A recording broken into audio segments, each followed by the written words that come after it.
Now calling to order the June 24th meeting of the Mashpee Conservation Commission. There is anyone before the commission that has business that is not on the agenda, and advise you to please stand and be recognized. Seeing none, turn this over to Drew for our pre- and post-meeting agenda items.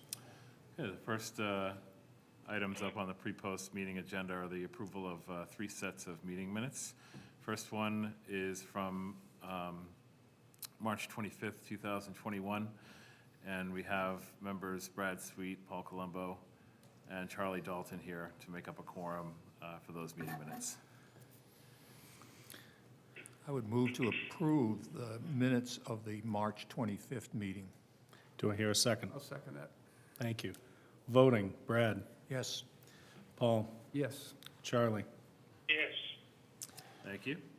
Next meeting minutes up are from May 13th, 2021, and we have Chad Smith, Brad Sweet, Paul Colombo, and Charlie present for a quorum. And Alex as well. And Alex, sorry. I would move to approve the minutes of May 13th, 2021. Do I hear a second? I'll second that. Thank you, Paul. Voting, Brad, Yes. Paul, Yes. Charlie, yes, Alex. Yes. I vote aye as well. Motion passes. Thank you. And the last set of meeting minutes is from May 27th, 2021. Members present for a quorum, Chad Smith, Brad Sweet, Paul Colombo, Alex, and Charlie. Do I hear a motion? I would move to approve the minutes of May 27th, 2021. I'll second that. Thank you, Brad and Tom. Voting, Brad, Yes. Tom. Oh, Tom's not here. Yeah, probably could have figured that one out. Paul, I got to check. Yes. Alex, Yeah. Charlie. Charlie. yes. I vote aye as well. Motion carries. Thank you. We can probably move on to the first hearing. Please do. Now calling the 6 o'clock hearing for Jeannie Sicoli, 5 Clamshell Drive, proposed raise and replace of a single-family home, new Title V septic system, landscaping, hardscaping, and associated appurtenances. Representative is from Cape and Islands Engineering. This is a notice of intent. Good evening. This on? Yes. You're on. Yeah. Good evening. For the record, Raul Lizardi from Cape and Islands Engineering, representing the applicants, who's also present in the public here, Jean and Blaze Scully. The project before you is a tear down and rebuild of a single-family residence. The property is located at 5 Clamshell Lane, and there are several resources within 100 feet of this site. The site is located in land subject to coastal storm flowage, which is elevation 11. To the northeast is Hamling Pond, which is land under the ocean, and at the same time is land containing shellfish. Hamling Pond is also an area of ACEC, defined by the mean low water at that point. It is not in natural heritage for endangered species. There are several coastal banks on the property. The main coastal bank is the one that is first along the shores of Hamling Pond. That's the main coastal bank. It is man-made, being that it's bulkheads. There's also a secondary coastal bank at the top of the existing man-made bulkheads. There's a flat area, but then the topography meets the definition by slope of a DEP coastal bank. So there's a secondary coastal bank, but yet there is another third local Mashpee coastal bank, because just above elevation 11, which is the flood zone, the slope continues to be steeper than 10-1. So we have a coastal bank for the town of Mashpee at elevation 12. The existing house is actually nestled in this coastal bank, this secondary coastal bank. And what we're proposing to do, the applicant's proposing to raise the existing house, move the house further back away from the resources, about approximately some 7 feet. A couple of things are achieved with this. We gain some setbacks to the resources, but we also have the opportunity to build a house outside of the flood zone. What we're proposing to do is take the contour 11, which is the flood zone elevation, and grade it around the new house. The front 1/3 of the house for the new house will consist of a garage. So the main living space is behind this garage. There's an existing crushed shell driveway that's going to be abandoned and replaced with yard, lawn, and on the side, there's going to be a screening with a fence. The front of the new house will be a new crushed shell or crushed stone driveway with couple aprons. A couple apron along Shell Lane and another couple apron entering the driveway. Entering the garage. There's going to be a new septic system that's slightly further away from all the resources. And there is going to be roof runoff discharging into subsurface dry wells, which currently there are no dry wells. So in all, we believe this project meets the regulations, and it's an improvement over what's existing on the site, being that the proposed work is further away from the resources. If there's any questions, I'll be happy to answer. One of the last things we changed yesterday, we had designated on the initial plan 2 areas of evergreen screening. The front area next to the driveway, we switched that from just calling it evergreen screening to red eastern cedars. So that's going to be, it's still going to be evergreen screen, but it's specific to cedars. If there's any questions, I'll be happy to answer. Thank you. Drew, comments? So, just in looking at the plan, the area that you have proposed setback from the existing structure, is anything, what's planned in that area? I see it says plants, but I'm assuming that's the existing condition.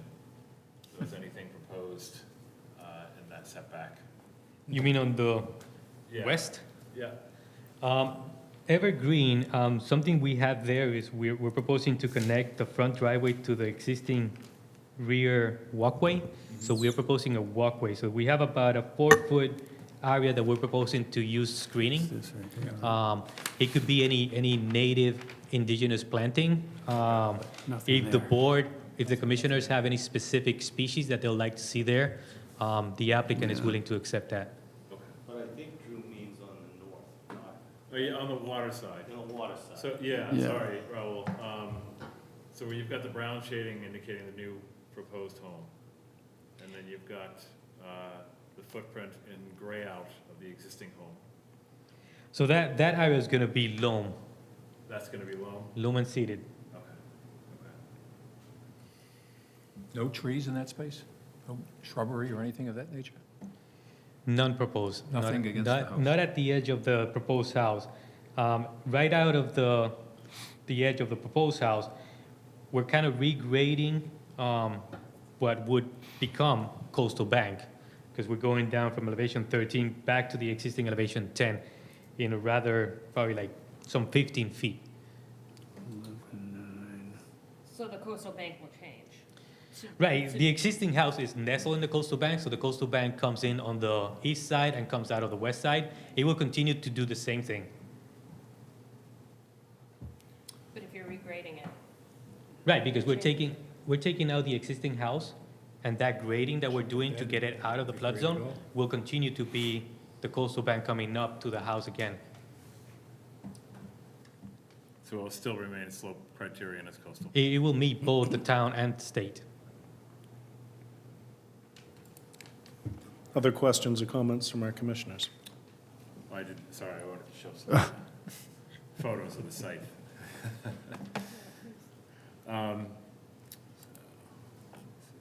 So looking top left photo here, this is a shot of the existing driveway looking down towards the house and the street side of the yard here. And then the other 2 photos just showing existing conditions on either side of the driveway. And you've got the staking here on the right photo, which shows the septic system footprint on that side. And then going down.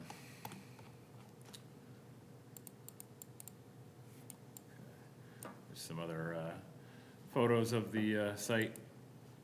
Top left, looking at the existing landscape condition up to the house. And, top left, top right, looking back, standing in front of the house towards the street. And you can see this is all lawn. There are some oak trees here. All of these are going to be removed. That was the reason for the planting of the cedars is, I believe, one of these trees may be right at the 50-foot, which, you know, is our setback determination for requiring mitigation. So I think it's just past the 50-foot line, but in talking with Cape and Islands, I said I wouldn't have a problem putting in some native cedars for that screening area as opposed to ornamentals. Then bottom left photo showing the staking of the coastal bank here over to the left and the work limit.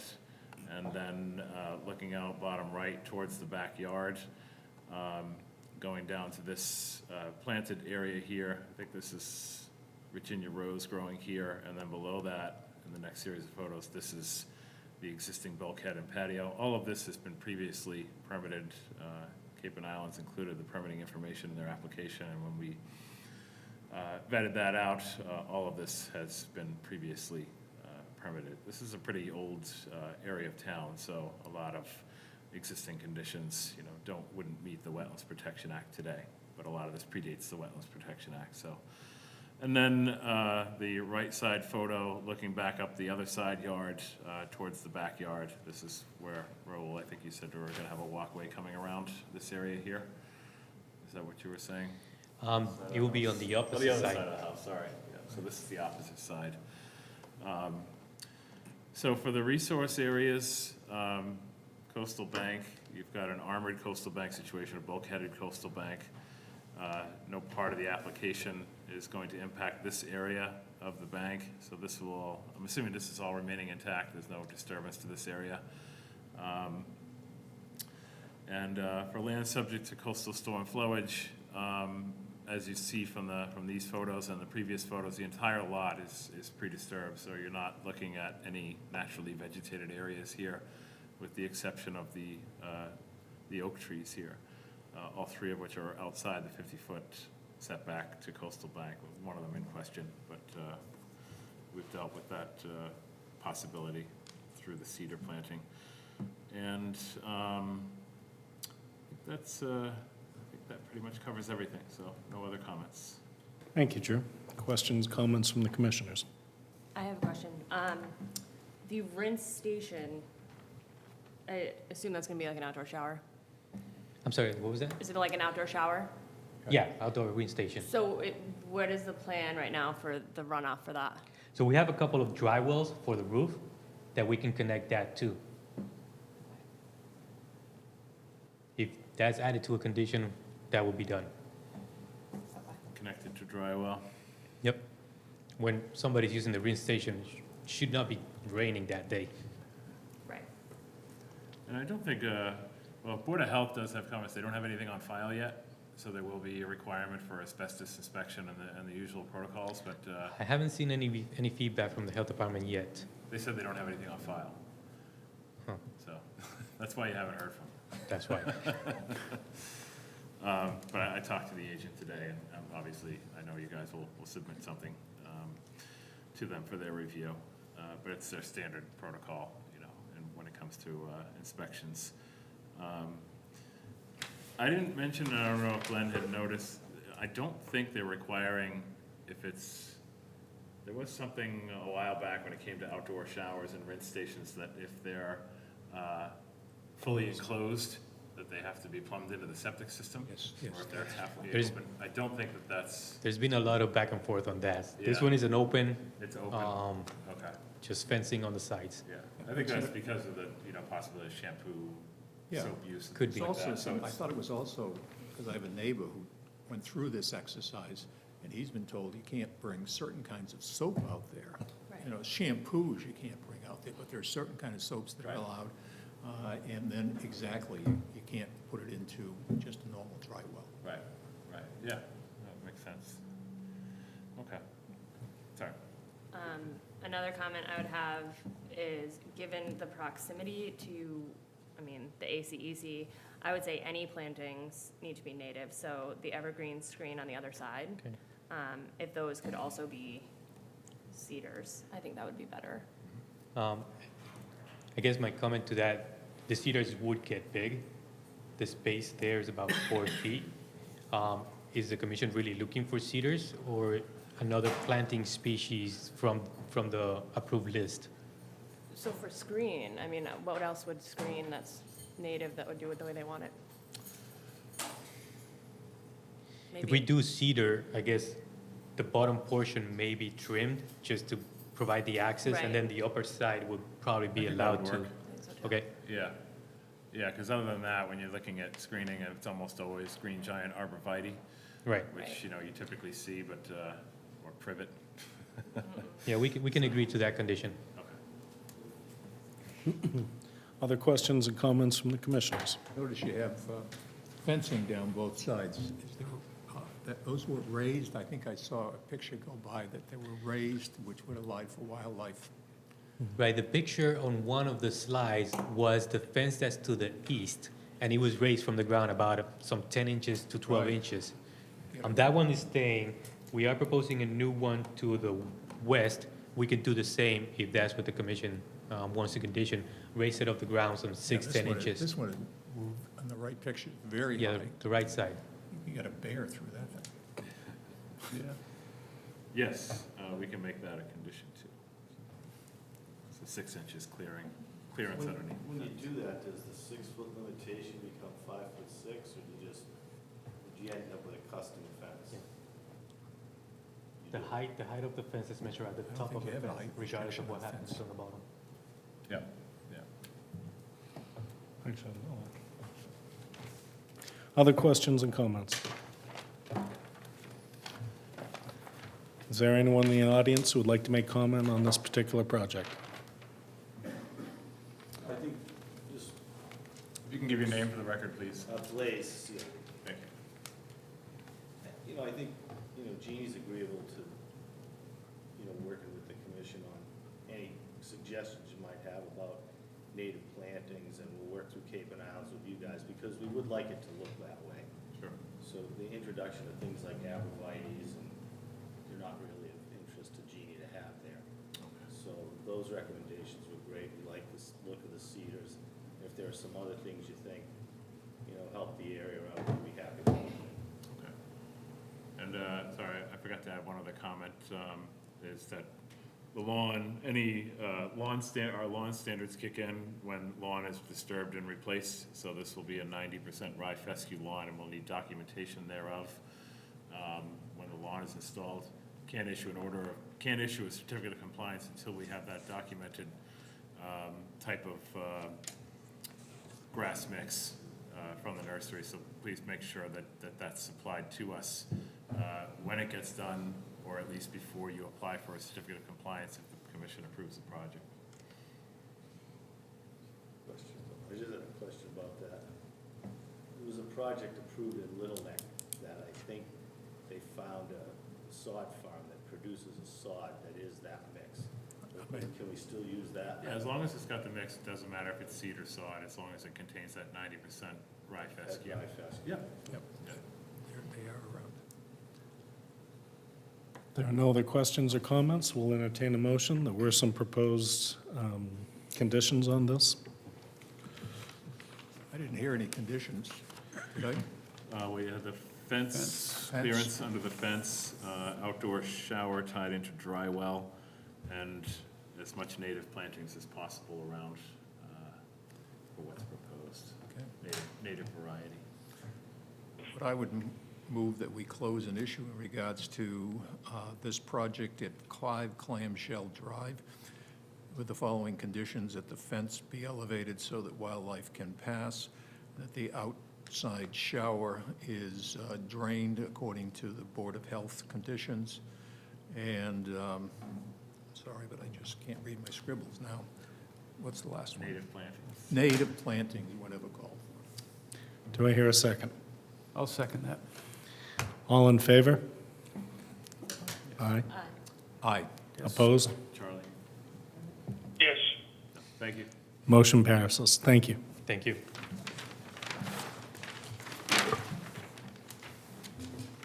Thank you. Thanks, guys. Have a nice evening. You too.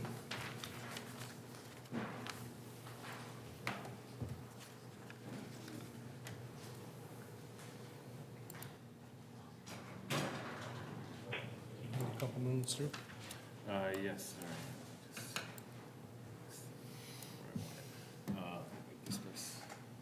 actually, this one, I have visual up on the screen that works better than the plan and the file. Perfect. Forgot to make copies, so, No worries. so the transition to live meetings is still ongoing. And you're shorthanded. Now calling the 603 Bright Coves Village Association, 9 Bright Coves Way, 142 and 176 Waterway. Proposed construction of access steps for canoe kayak water access. Representative Carolyn Donahue, Bright Coves Association President. This is an RDA. If you could state your name and speak your piece. My name is Carolyn Donahue, and I'm the chairperson of Bright Coves in Mashpee, Massachusetts. Could you talk to us a little bit about the proposed project? Yes. The proposed stairs are the largest, there's 3 areas there. These are reserved areas in our community, and they are reserved for the benefit of all the residents. The residents use these areas, historically speaking, to launch their kayaks or swim or paddleboard in the creek there in Papaneset Creek and that area. I've noticed a lot of erosion on the banks, and to sort of prevent that from occurring more, I have, I proposed building these stairs. These stairs are made out of wood, treated, pressure-treated wood. I purchased like basically a kit from Home Depot. There are 3 stairs, is the largest number of stairs in the, of the 3 areas. 2 of them would have stairs with 3 steps. One of them would have a stair with just 1 step. And it's basically to protect the bank. People can get in and out without them, but they're just ruining the banks. So I propose to install them in each one of the locations. Thank you. Drew, comments? So, before I get into describing this project and showing the photos, a couple of them had gotten started already because I think there was some miscommunication about how we were gonna go approving this, whether administrative or through an RDA, which is what you have before you now. So you'll see in some of the photographs, some of the steps have been completed or half completed. And there's one area where there are no steps. The reason that I recommended to the applicant to come forward with this through an RDA and not a notice of intent is because, as you'll see when I go through the photos, in these areas, these are situations where people have been, accessing through the reserve areas as was described for canoe, kayak, paddleboarding, swimming, and in these kind of bottleneck areas, these pedestrian access points have become really degraded over the years. So the willingness of the association to step up and fix this problem with a relatively simple structure of a set of steps, as opposed to doing nothing at all, I felt that the least we could do is make the permitting side a little more amenable, rather than going through a full-blown notice of intent, engineered plans, with the understanding that this is taking place in a resource area, but it's in the interest of protecting that resource area instead of doing nothing at all. So I'm glad that the association recognized the problem and decided to come forward and address it. So these are the 3 areas. This is 9 Bright Coves here on the image to the left. These are all just open reserve areas between the houses off of Waterway and Bright Coves Way. 176 Waterway in the middle, and then 142 Waterway on the right side. And your resource areas, land subject to coastal storm flow, coastal bank, bordering vegetated wetland, salt marsh, and buffer zone to land under ocean. So the steps are really in that transition area from the immediate buffer zone to the resource area to accommodate this access.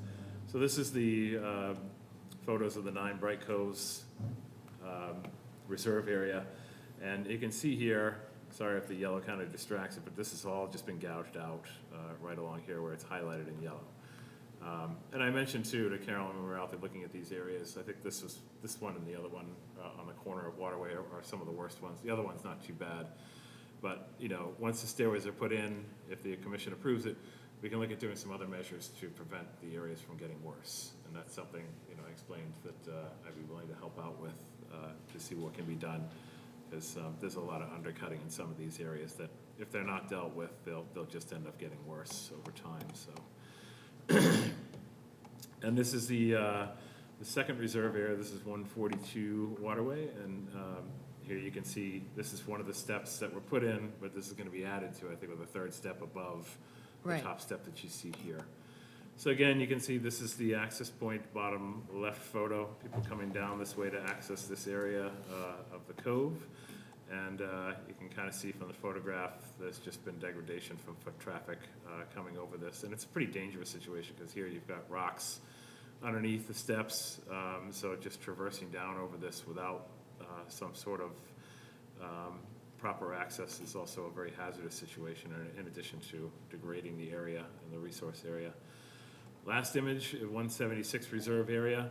We gave administrative approval a while back to put in these tiered water bars down here because you were getting a really bad runoff situation.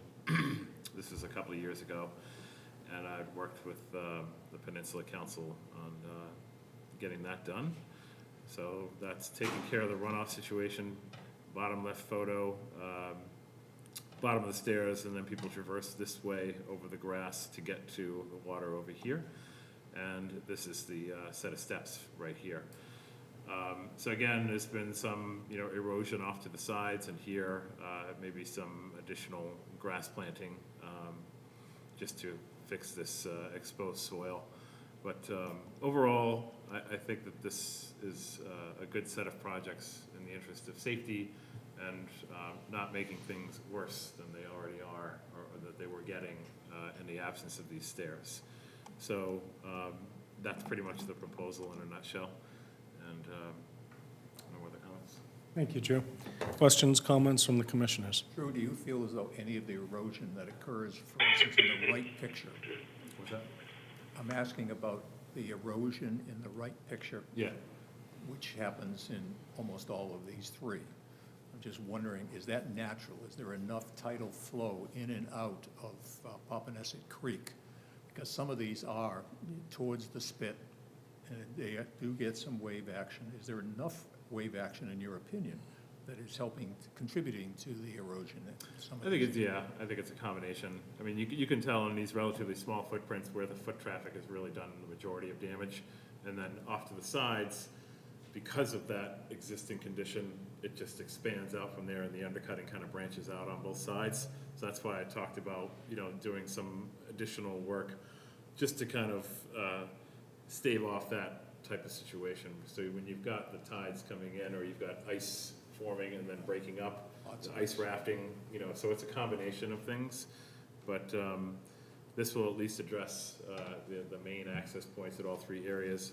And then we can look at, you know, since it's kind of expanding out from there, what to do. Usually, you know, getting core fiber rolls similar to like the straw wattles that you see on construction sites, something like that, and then planting, you know, through that. Some you can get a variety that's filled with organic material. Some of it even comes pre-seeded, and have it staked in place because it can contour to the bank, plant it up, and get it stabilized in the immediate areas to the left and right of these stairways. And then it should shore it up pretty nicely. So Good. Other questions and comments from the commissioners? I've got a question. Is there any type of a footing on these steps, or are they just cut into the soil? There is no footing, there is no cement, it's all just wood. It's all just wooden. It is held to the embankment with timbers and rebar into the embankment. That's it. So they're 4x4 timbers that are With a rebar right through the timber on the side? Right. planted into the ground. So they're pretty solid. Yeah. I've stepped on them a few times, Mhm. and they're very stable, And they're pressure treated. pressure treated. Exactly. Other questions and comments? Is there anyone in the audience who would like to make comment on this project? Hearing none, I'll entertain a motion. I would move for a negative determination in regards to the application by Bright Coves Village Association. Do I hear a second? I'll second that. Thank you. All in favor? Aye. Aye. Yes. Yes. Opposed? Motion carries. Thank you. And Thank thank you you. for the initiative with this. Yeah, Thank you. Thank you. we'll process the permit and we'll get it out to you as soon as we can next week. You can either come in and pick it up, or we can mail it to wherever you want us to send it. You can just mail it to the Peninsula Council. Mail That's to the fine. Peninsula Council? Yeah, that way they have the record of it. Okay, will do. Thank you so much. Thank you. Welcome. Thank you. Calling the 6:06 hearing, James Atkins and John Waterman. This hearing has been requested for a continuance. Yes, and the continuance date would be July 8th at 6 PM. Do I hear a motion? Second. We haven't made a motion yet. I'm He's sorry. trying to rush this along. Make a motion to continue. To the date and time specified? So what was that date? Oh, it was July 8th at July 6 PM. 6 PM. July 8th, 6 PM. Thank you, Charlie. Do I hear a second? Second. Thank you, Brad. All in favor? Aye. Aye. Opposed? Motion carries. And there's no discussion on the last agenda item for 130 Shore Drive West. This is a permit extension request. Are you here for that? No? Okay. This is the last item on the agenda, so. Is there a reason why? I thought that was when this project got underway a long time ago, that was a pretty straightforward thing. Well, why has it been extended so long? I don't know. I did try to get an answer before the meeting, but I haven't, don't have any, but it's the third one, and usually it's typical if you ask for beyond three. Yeah, That's I'm when just you get wondering into, whether they're having you know, some kind of- providing an explanation of what's going on. And it may require redelineation of wetland resource areas, because after that amount of time, Yeah. the resource areas could easily change, particularly on the coast, so, Well, he's moving down away from where all the controversy has been. yeah. And I thought that Peter got further away, and he thought that way back Yeah, 7, 8, 9. he's been spared compared to the other three, Yeah. he's been spared. So there's got to be a reason, because he's not a guy to push things off. Yep. Okay. So there's no vote to take on that? No. Yep. Ma'am, I'd like to give you a chance, if you were here to comment or make comment before the commission, give you a chance to do so. Otherwise, we'll proceed with some of our post-meeting agenda items.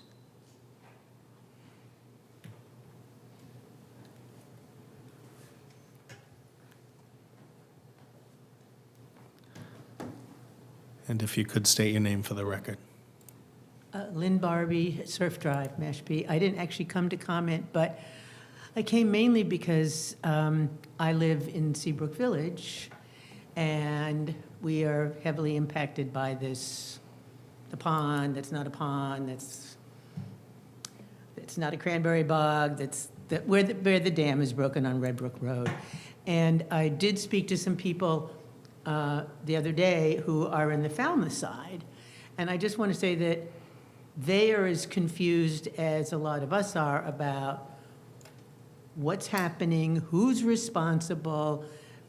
I mean, we've heard some comments from Mr. McManus and from the DPW, but what we don't really know is, we were told as Seabrook Village Association that we owned a part of that. It's just a lot of confusion and a lot of people who are upset, mainly because they don't have information. So my question is, do we bring this to you all to have a discussion about this? Or how do we make sure that information is getting out to both us who are on the Mashpee side, and then we can share it with the Falmouth side, or get people from Falmouth to come to the same meeting? Because it's very disturbing to people because they don't know what's happening, and it's impacting their lives. They can't sit outside when the bugs are all around.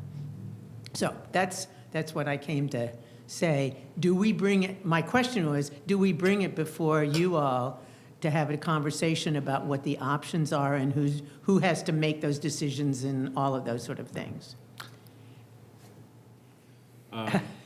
So, yes, I mean, I've been I know that communication hasn't been, formalized with everybody, but there is always the opportunity, to call our department, to call Falmouth's Concom. Right. Both towns' departments of Public Works. So, and we have had this Red Brick Road culvert on our agenda now for the last 3 meetings. So you Okay. can always, attend a meeting or tell anybody to attend a meeting or look at the meeting video after Okay. it's been, so those are forms of keeping up to date, even in the absence of any sort of formalized process of letting everybody know. But the information is at the ready if people are willing to contact, those departments. And I have had, a few email inquiries that I've tried to answer to the best of my ability. Right. It is a fluid situation, no pun intended there, but it's Well, it was okay ongoing. for a few couple of days, and then now it's leaking again, so. Well, the sandbags were just put out, so it shouldn't be I know. leaking again. But the reason I say it's that kind of like fluid situation is because we still don't know what the root cause is. And the reason for that is because it's very difficult to look down into this area of the culvert and Right, see right. exactly what the problem is, in the absence of doing a major investigatory, project, which costs time and money, which can't Right. happen right away. Right. So in the absence of that, or in lieu of that, the towns have been trying to do what they can to, plug up the leak, wherever it may be, which Right. you see has happened now. Sandbags, And it's not going to fill up right away. It's going to take some time, especially because we've had a very dry spring and right, summer right. so far. So that's going to be predicated, on the weather conditions to see how fast it'll fill up.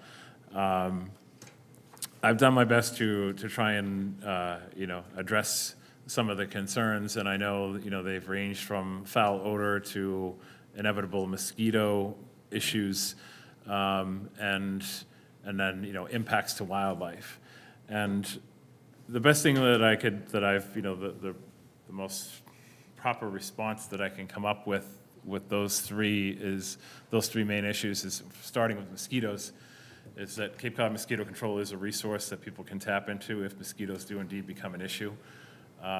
It's kind of hard for me to gauge, really, because it is near a coastal area. You're near, Right. marsh and coast, which are conducive to mosquito habitat. So to say that they're better or worse given the existing conditions or previous conditions is very hard to evaluate just by taking people's word at it. Conventional wisdom really says that when an area like this is drained and you've got less stagnant water and you've got moving water through a central channel, that's not conducive to mosquito breeding habitat. When the area is flooded and the water is stagnant, that's mosquito breeding habitat. So I'm not saying people are right or wrong. I'm just going by what I know about mosquito habitat, because we work with wetlands all the time, and we know that stagnant water produces more mosquitoes than moving water. And less stagnant pools means less mosquito breeding habitat. So I've been giving that response to people who say that the mosquitoes are out of control, because in my mind, that just doesn't make a lot of sense to me, given the conditions. But that's just my opinion. I'm not saying anybody's right or wrong. I'm just giving my feedback.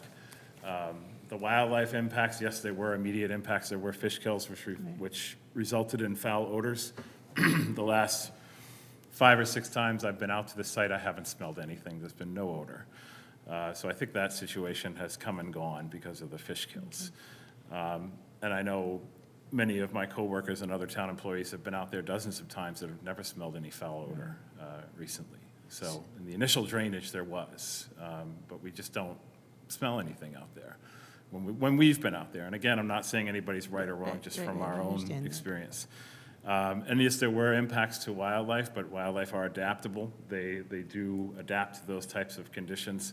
And we know that there have been some struggles, and there certainly was a fish kill. But I can tell you that the wildlife that was adapted to a flooded bog are equally adapted to a drained bog. So things like turtles. We've even seen, and there's been members of Audubon and other wildlife observers who've gone there and said when the bog was drained, they've never seen such a variety of shorebirds in that area before. Oh, yeah, there was a real traffic jams because of the bird watch. So, you have a lot of different interpretations of what's going on there.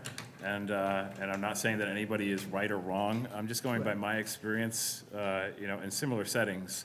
When bogs are drained or wetland systems change like this because of natural drought or man-made causes. But the towns are working as quickly as they can to resolve this issue. We've applied for funding from Massachusetts Division of Ecological Restoration to see what sort of concepts we can work with, working with the abutters, thinking about the road. The road safety is really going to be the #1 paramount issue moving forward. Yes, because it So- floods all the time. Right, so that's got to be the #1 priority in all of this, and that's why this funding opportunity will help us to get some concepts going and see what works best. We certainly want to work with the abutters and, how this area is going to look moving forward, but I think looking at the road and the safety thereof and the structural integrity is really going to dictate everything else that happens in this area. And we understand the association owns the bog, the town owns the water control structure, the town owns the road. We don't really understand how we own the bog, but. Well, it's association land. It's deeded to the Seabrook The Shores. whole place? The whole bog, except for the water control structure, culvert, and road shoulder. Those are all town-owned. So even the bit that's that's in Falmouth, the association, I'm not, I'm I on the can only- association board at this time? I can only speak to the Mashpee side, but I can only assume that it's probably the Falmouth side, too. We did talk to the developer. The developer handed it over to the association when he was done developing the subdivision, so. It was, I was on the board when we learned this, and it was a shock to the board that somehow or another the association owned it. Well, it's not up to me to present this, but we are having our association homeowners meeting in September, and I think it might be helpful if somebody could come and just be there and, address it and answer questions. Sure. You're going to take some heat if you come, but I think a lot of the problem has been feeling among people that they don't know what's going on, they don't know what the timeline is, they don't know what Right. the real plan is, and so they don't have a lot of, and they don't know who to go to except you to say what's going on, and then they get another email, which is fine, we appreciate that. Sure. But I think there's just a lot of folks who feel impacted by it, who haven't, who would like to hear directly Sure. what, if the association owns it, what the town as a conservation land would think about it, and what the responsibilities are of these owners who didn't know they owned it Right. to do. Sure. So, anyway, I will pass that on to the board, the existing Okay. board, and maybe if somebody could come to our meeting. Last year, we met outside on the tennis courts, so it Okay. was socially distanced and Sure. safe and masked, and I imagine we will probably be doing the same thing. Okay. Just because I feel like, because I did go into the Overlook neighborhood on Falmouth the other day and met some of the folks, they were out there walking their dog, and they feel exactly the same way. We don't know what's going on, and why, and it's Right. frustrating, and it's horrible, and we don't need that Right. if we can get better communication. Sure. So Lynn, I just want to commend you for actually coming to the source. It has been open to everybody to be able to come to a Conservation Commission meeting and talk about it. So I commend you for being the first one to do so, Okay. even though it's been on our agenda for months now. Okay. And for not just letting it stew in social media, because Well, that tends yeah, to be no, what I don't- happens. I will remind everybody, I sent an email to everybody, to be sure to go back and look at the meetings, because it would be on Yeah. Mashpee TV. Yep. I will do that. I came early because I'm on the Community Preservation Committee, so I yeah. figured, well, let me come and see what you all do and how you do it. And I had not gone on to your meetings either to know if it had been covered, so, and I just got a bunch of emails from one of the neighbors who's in a butter who was Sure. like, "Ah," it's like, Yeah. okay. And we Let's are- not be all frantic and panic about this. Right. Let's see if we can just have a little bit better communication. And I'd be happy to volunteer to go to the association meeting. And I've taken friendly fire before, so I'm sure, I'm I'm sure. used to it. And this will be, just so you know, this will be an agenda item that we will keep on our agenda every meeting Okay. until this is And I'll resolved. urge people to come and air their, Yeah. vent, if that will make them feel better, Yeah, absolutely, yeah. if you all can stand it. So I understand We're what used that's to it. like. We are, All right, yeah. thank you very much. All right, thank you. Thank you. Thank you for coming. Yes. Now that you mentioned CPC, well, that's one thing we didn't debate when we were talking about different positions within the committee, the commission. When does CPC meet? Community Preservation Commission, committee. No, yeah, when When do they meet? Meet, not In meet, about sorry. 15 minutes. So do they always meet after our meetings? Not always. They're much more infrequent than our meetings. They usually start in the middle of our meetings in another room. So this was, to try and determine who's taking the position from the Concom? or- That's something we didn't, we discussed Oh, all yeah. the other positions, and We didn't do in that. a clear naked power grab by myself, we didn't discuss the position of CPC. Well, if, I can put that on the next agenda, if that's, yeah. Someone's I'll got a do that. burning desire to be. Yeah. All right. I will put that on July 8th. Okay. Childs River Restoration, just to finish up the pre-post agenda items. Most of the work, all the work is ongoing on the Falmouth side now, which continues to progress.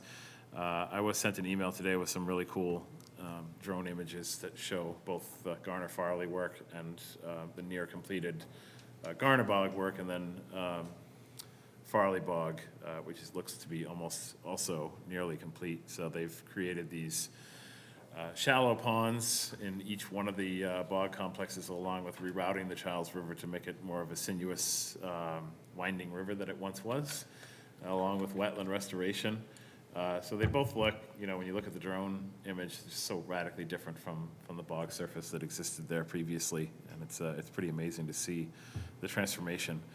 And I think I mentioned at the last meeting that we had communicated with the homeowner who had the ATV traffic coming down through their backyard into the restoration area. And so that's been resolved, and is still an inspection to see that they're putting up a split rail fence to delineate the back of their yard, because the transition goes from this property's backyard to association land and then Concom land.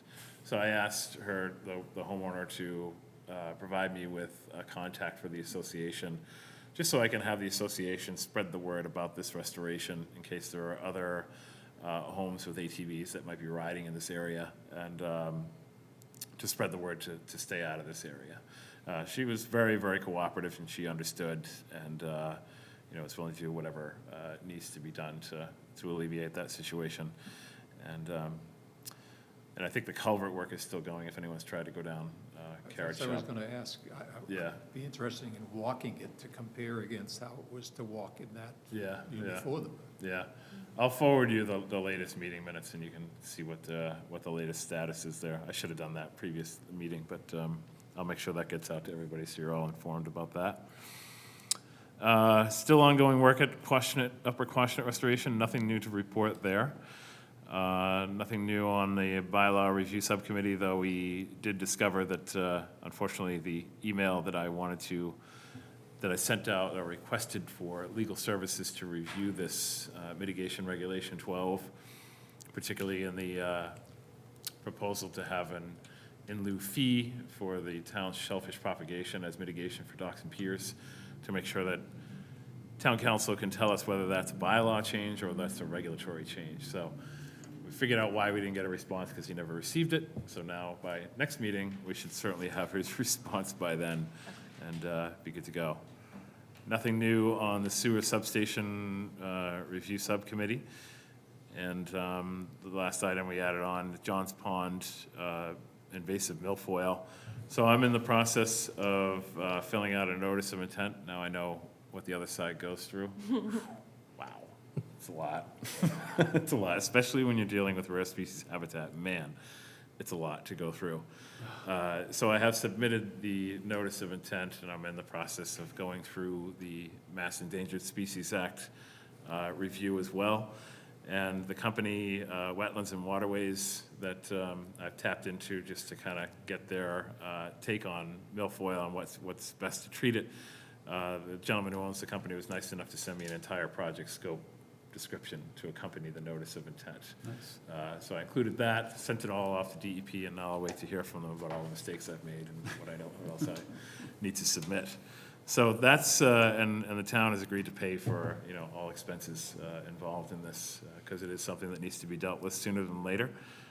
And you're looking at just over 4 acres worth of milfoil infestation in the southern cove and channel and lagoon linking and the southern end of John's Pond. So hopefully, you know, and by the end of the summer, early fall, you'll see this before you. Well, hopefully before that, and treatment will start sometime in late summer or early fall, I hope. So we really want to get a head start on this. So it's definitely at the top of the list for priorities. And one other item, too, that we just recently discovered is that the Board of Health has put out advisories for cyanobacteria on Mashpee Wakeby Pond, which is very rare. We haven't seen that pond affected by that sort of blue-green algae, and not since my time. I don't think I've ever seen warnings out there since I started with the town on Mashpee Wakeby. Certainly Santuit, that's a yearly thing, but not Mashpee Wakeby. And so DNR did some investigating out there and also noted that some of the species, like they've seen catfish kills, and also stressed out freshwater mussels that look to be gasping for dissolved oxygen in some of the areas. So Board of Health has put out the signs around Mashpee Wakeby at all the public points, and that'll be investigated as well. So we're trying to find out what the issue is there. But so Early in the year for that. what's that? Early in the year. Early in the year, yeah, So- yeah, absolutely, yeah. Even for Santuit, it's kind of usually looking at mid to late July and August is when that happens. Yeah. But yeah. Especially But with the on cooler a weather we've had. lake the size of Mashpee Wakeby, it's got a big watershed, so it's not a shock that it's happened, but like you said, early in the year, it's kind of unusual. So I'll add that as an ongoing update to the pre-post agenda, so. Thank you, Drew. Sure. Any other business, commissioners? Drew, I want to just, if I could, ask for clarification in regards to the email that you and I were exchanging in regards to officially accepting or allowing an osprey nest to occur on our waters, over our waters, around our waters. And, you know, it's come up simply because if somebody in a regulatory, or in this case, it's Comcast asking the question, do you have permission? So that we could insert a camera inside of the osprey nest and then transmit that to our customers here in Mashpee. And they've simply asked the question, so I was simply asking the question. I look at the regs and I'm saying, wait a minute, I don't see anything about who has to sign off and approve an osprey nest before it's directed. If the homeowner says, go ahead, have fun, you know, nothing is written that I could see quick look at the regs. And the people are simply asking, and everybody's asking, we want to do it right. We don't want to find out that we go to the problem of getting Comcast to go out there, put a camera in there, and then all of a sudden find out that somebody comes along and says, get it out of there because you're violating ta-da. So you're talking just strictly in terms of putting a camera in? The osprey nest is already existing? Yeah, they say it's going to be their camera equipment, so they want to get permission, and who are all the parties? They brought up that the homeowner to sign off will be tomorrow. But are they allowed to do so, given that it would probably be covered under our regulations? So is this for construction of an osprey nest or just the camera? The osprey nest is up there, It's up? right? I mean, the Friends of Mashpee Wildlife Refuge and some homeowners, So you're only they're asking almost about, encouraged to do so, get it out there. yeah, so you're asking about regulations as it relates to installing cameras? Yeah. Okay, that was the point of clarification I wasn't sure if you were talking about the actual construction No. or just the cameras. It's up there, but it's, you know, all of a sudden, you think about how many osprey nests there are around. If Comcast wanted to do so and go to the bother of installing a camera out there, Right. you know, they sound like I haven't spoken directly to Comcast, but it sounds like through the gentleman whose name escapes me tonight, lives over in, well, anyway, he's the guy who was really the impetus behind getting that camera installed.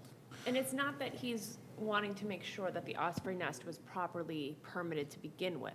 Right. I mean, I'm not even sure how that's done. I mean, it's Well, it goes through the commission, like any other project in a similar resource area, so salt marsh. But, you know, I cannot recall anybody coming before this commission asking permission to put a osprey nest on their property. And there's a lot of osprey nests around. That's your question. Okay, Yeah, so, okay. Yeah. I mean, we have been, I know we were initially, this was a few years ago, and I think I know we had brought this up at a previous meeting, I just can't remember which meeting it was, where we had asked about the osprey nest, what sort of approval the commission would be happy with, and we were doing it through an RDA originally, several years ago. And the commission, we presented some options, keep it as an RDA, do administrative approval as long as we know that whoever's doing the construction has experience in that area, and the commission approved that to do it through administrative approval, so that's been the process. If anyone's put up a nest, without either, official permitting process or administrative approval documentation through our department, then we would have them go through that process retroactively. There were a couple of nests that were put up that were not up to standard, and they didn't last very long. They toppled over because the people who put them up didn't know what they were doing. So we make sure we vet all of that out for any application of an osprey nest. And plus, we want to make sure it's going in the right spot, not next to a bunch of trees where predators can get at it. And so all of those things need to be vetted out. But it's always your discretion as a commission as far as how you want any particular project in a resource area approved. So if you wanted to go back to an RDA, you wanted a notice of intent, or keep it as administrative approval, that's your discretion. So in this particular case, This was approved administratively, this nest This of one reds, was. yes. So could the camera then too be approved administratively? That's what I'm not, do you know anything like osprey nests that have cameras had to go through the state or anything to get No, because approval? it's removable. Yeah, It's not like a permanent right. Well, thing. I think Yeah. as long as it's supervised by us. Yeah, I'm just not sure if the state had any Well, stipulations on I that, don't or, think so. I It would think come under probably Comcast federal, is wanting to make because sure that the it's pool is migratory legit wildlife. before Oh, they right. put something on it. Sure. That's my, yeah. Wouldn't that come under federal because it's migratory wildlife? It could, yeah, I don't know. I would think. Yeah, you know what I can do, I'll send an email out to the other agents on the Cape, got an email distribution list, and just toss it out there and just see, for that aspect of putting up a camera, did they have to do anything to check with other agencies? Wouldn't seem to me that it would be necessary, but you'd certainly want it to be at a time when, the nest is empty. And all of all the people involved know that they've got to wait until the last one is Yeah. left. Yeah. October. And that's what they all say. We understand that it'll be sometime late September Yeah. before it happens. Okay. It's like somebody's I'll just trying to do just, something right. I'll which just is ask different. around, I'll check with the state and I'll check with other agents and just see if anyone had to go through a particular process for that. And if the answer is no, then I would say, you can give Comcast the green light and have them install it.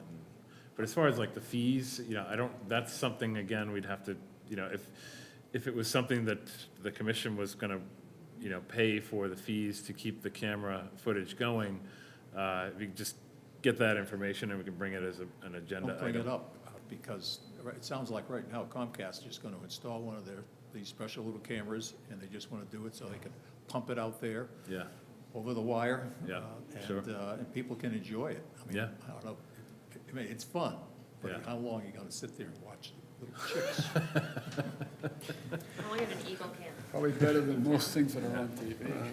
That could Oh, be. is there any other business before the commission? Otherwise, I'd like to give CPC a chance to take over the room.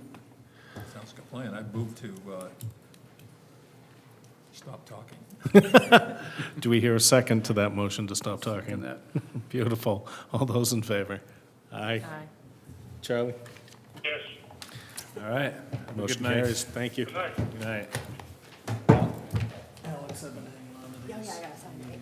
Paul, did you already pass? yes, I did. Okay. Just Alex has to sign, and Okay, great. that Thank you. 78 is from last meeting? Yeah, we forgot to have, I don't know how we missed that one. yeah. I don't know. I thought we got them all, maybe